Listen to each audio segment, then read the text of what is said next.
87 NPS news Nashik चॅनलला share करा, like करा, सबस्क्राईब करा.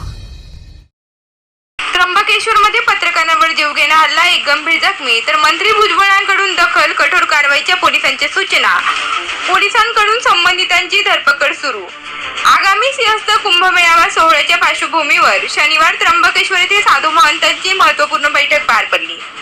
या बैठकीचे वार्तांकन करण्यासाठी केलेल्या इलेक्ट्रॉनिक मीडियाच्या पत्रकारांवर स्वामी समर्थ कमानीजवळ 4 ते 5 जणांच्या टोळक्याने अचानक हल्ला चढवून जब्बर मारहाण केली.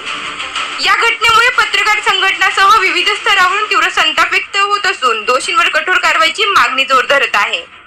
या हल्ल्यात पत्रकार किरण तांदणे गंभीर जखमी झाले आहेत. त्यांना त्र्यंबकेश्वर येथील जिल्हा रुग्णालयात प्राथमिक उपचारानंतर पुढील उपचारासाठी अपोलो रुग्णालयात हलविण्यात आले आहे. तसेच इतर 2 पत्रकार किरकोळ जखमी झाले असून त्यांच्यावर शासकीय रुग्णालयात उपचार सुरू आहेत. या प्रसंगी मंत्री छगन भुजबळ यांनी तात्काळ दखल घेतली असून दोषींवर कठोर कारवाई करण्याचे आदेश पोलिसांना दिले आहेत. या दरम्यान स्थानिक पोलिसांनी आरोपींच्या शोधासाठी मोहीम हाती घेतली असून संबंधितांची धरपकड सुरू आहे.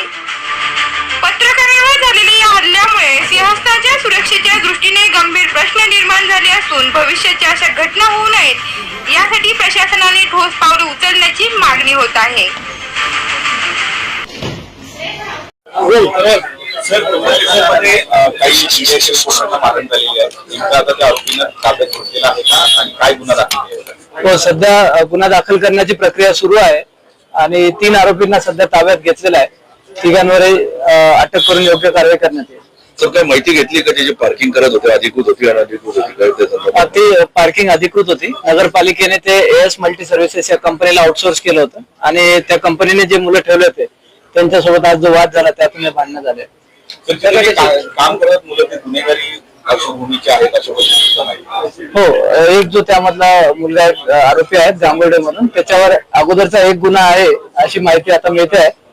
त्यामध्ये मी सविस्तर तुम्हाला आता सांगू शकणार नाही, पण एक गुन्हा या अगोदर त्यापैकी एका आरोपीवर अगोदर दाखला आहे. पण गुन्हेगारी पार्श्वभूमीच्या लोकांना कामावर ठेवणं आहे, आपण त्या कंपनीला काही सांगू त्याबद्दल सविस्तर चौकशी तपास करण्यात येईल.